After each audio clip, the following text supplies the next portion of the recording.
بہت دور ایک رنگ برنگی وادی تھی جسے سنشائن ویلی کہا جاتا تھا۔ یہاں ہر طرف سنہری رنگ کے سورج مکھی کھلتے تھے جو سورج کی روشنی میں ایسے چمکتے جیسے کسی نے سونے کے پھول لگا دیے ہوں۔ یہ وادی خاص اس لیے تھی کہ یہاں رہتی تھی سورج مکھی کے جادوئی محافظ پریاں۔ یہ سب چھوٹی پیاری اور خوبصورت پریاں تھیں جن کے لباس بھی سورج مکھی کے رنگ کے ہوتے۔ ان کے پر نرم سنہری چمک تھی اور جب وہ اڑتی تو ہوا میں چھوٹی چھوٹی روشنی کے ذرے بکھر جاتے۔ وادی کے بیچ میں ایک بڑا سا سورج مکھی کا نگران باغ تھا۔ یہاں سب سے اونچے اور خوبصورت سورج مکھی کھلتے تھے۔ اس باغ کی نگرانی پریوں کا سب سے پسندیدہ کام تھا۔ صبح ہوتے ہی سب پریاں اکٹھی ہوتی اور سورج کی روشنی کے ساتھ پھولوں کو جگاتی۔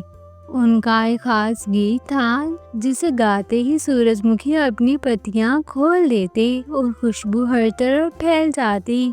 اس باغ کی سب سے خوش مزاج پری تھی یونا۔ یونا ہمیشہ ہنستی رہتی اور دوسروں کا ہنساتی۔ پھر تھی سورا جو سب سے خیال رکھنے والی پری تھی۔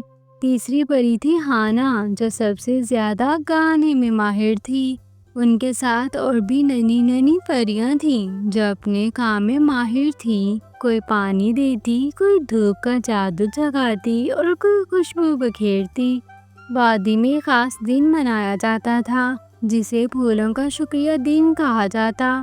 اس دن پریاں پھولوں کو مزید سجانے کے لیے رنگ برنگی جادوئی روشنی ڈالتی تھیں۔ یونا نے آج کے دن کے لیے خاص چمکدار ریبن تیار کیے۔ سورا نے شہد کے مٹھاس والا پانی بنایا تاکہ پھول اور بھی خوش ہو جائیں۔ ہانا نے ایک نیا خوشبو بھرا گیت لکھا جو ہر دل کو خوش کر دے۔ جب سورج اپنی پوری روشنی کے ساتھ نکلا تو پریوں نے ایک ساتھ گیت گایا۔ گیت کے ساتھ ان کے پروں سے سنہری چمک اڑنے لگی جو ہر پھول پر جا کر ٹھہر گئی۔ سورج مکھیوں نے جیسے شکر گزاری میں اپنے چہروں کو مزید کھول دیا اور ان کے بیچوں بیچ روشنی کے چھوٹے چھوٹے گولے نمودار ہوئے۔ یہ گولے خوشبو اور مٹھاس سے بھری تھے اور پریاں انہیں وادی کے بچوں میں بانٹنے لگیں۔